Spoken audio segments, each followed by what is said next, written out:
Hey, my name is Holly Broberg, and today I'm going to be showing you some great examples of nonverbal communication from my fourth favorite movie of all time, Legally Blonde.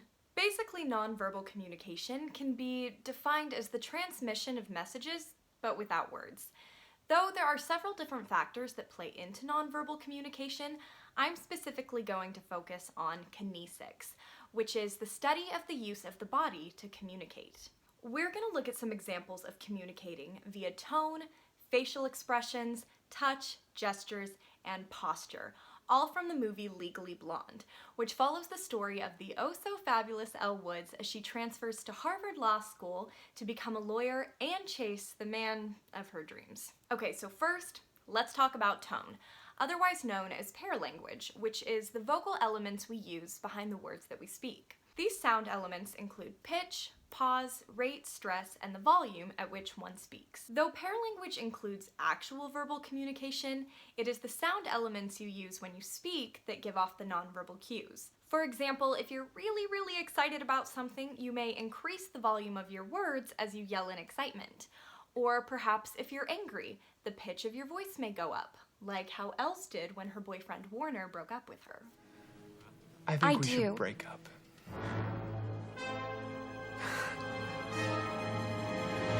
What? Well, I've been thinking about it, and I think it's the right thing to do. You're breaking up with me? I thought you were proposing. Proposing?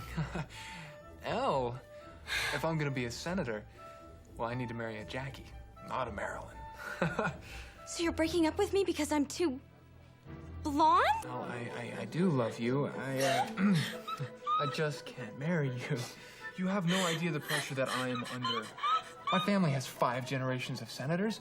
My brother's in the top 3 at Yale Law, and he just got engaged to a Vanderbilt, for Christ's sake.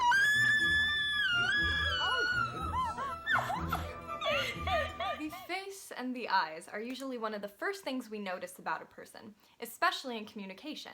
At least I hope that's one of the first things you notice. I'm kidding, but for real, the face and the eyes play such a huge role in nonverbal communication. The face by itself can tell us so much about a person when they are speaking, such as their personality, their emotional state, responsiveness. The list could go on and on. Facial expressions often enhance our verbal communication or allow us to communicate without saying anything at all. The eyes are actually the most revealing feature of the face, so it's no surprise that they are essential to communicating with our facial expressions. Often, we communicate with our eyes without even realizing it, such as when our eyes dilate, or if we blink a bunch of times while talking to someone. In this next clip, pay close attention to the various facial expressions portrayed and how they help enhance the communication between everyone in the room. Chutney, why is it that Tracy Marcinko's curls were ruined when she got hosed down? Because they got wet? Exactly. Because isn't it the first cardinal rule of perm maintenance that you're forbidden to wet your hair for at least 24 hours after getting a perm, at the risk of deactivating the ammonium thioglycolate? Yes. And wouldn't somebody who's had, say, 30 perms before in their life be well aware of this rule? And if, in fact, you weren't washing your hair, as I suspect you weren't because your curls are still intact, wouldn't you have heard the gunshot? And if, in fact, you had heard the gunshot, Brooke Wyndham wouldn't have had time to hide the gun before you got downstairs, which would mean that you would have had to have found Mrs. Wyndham with a gun in her hand to make your story plausible. Isn't that right? She's my age. Did she tell you that? How would you feel if your father married someone who was your age? You, however, had time to hide the gun, didn't you, Chutney? After you shot your father. I didn't mean to shoot him. I thought it was you walking through the door. Order, order. Order. Now, touching and communication. We do this to convey a message through the skin of the other person. I know that sounds super weird and creepy, but literally anytime we touch someone, we are sending out some type of message. This could be a handshake, a pat on the back, a little kiss.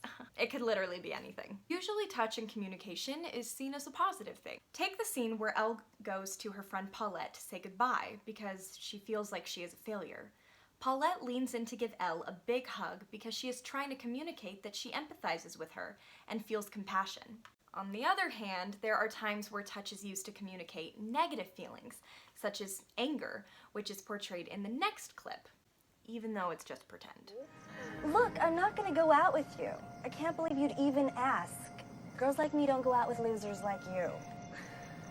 Let's get out of here. Excuse me.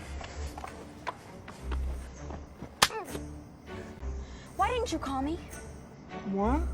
We spent a beautiful night together, and then I never hear from you again? Moving on to gestures. Gestures include hand movements, body shifts, head nods, you name it. And these nonverbal cues can tell us about a person's internal feelings, perception, culture, you get the idea. We use gestures all the time in communication, as sometimes it can make it a little bit easier by easing the burden of verbal communication. These next clips are just a few examples of characters from the movie communicating their feelings through their gestures.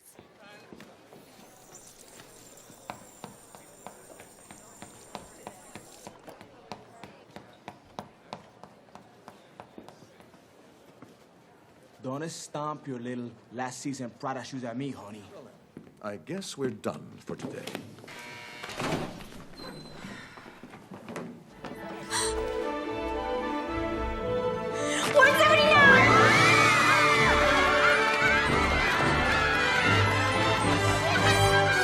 Finally, let's talk about posture, baby. A person's posture or stance can definitely say something about them. This can usually tell the person you're communicating with how you feel about yourself or your mood for the day. Elle obviously has a lot of confidence, so it's no wonder that she carries herself with a certain poise.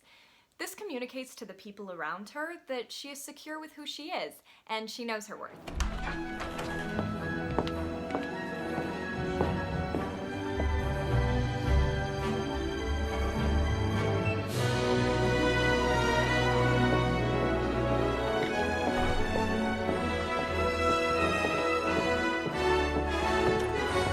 So clearly, nonverbal communication plays a significant role in our communication with those around us. As we saw in these last few clips from Legally Blonde, our body communicates through tone, facial expressions, touch, gestures, and posture all the time. It was really fun for me to apply what I've learned this semester about nonverbal communication to one of my favorite movies, which just goes to show that nonverbal cues are literally everywhere.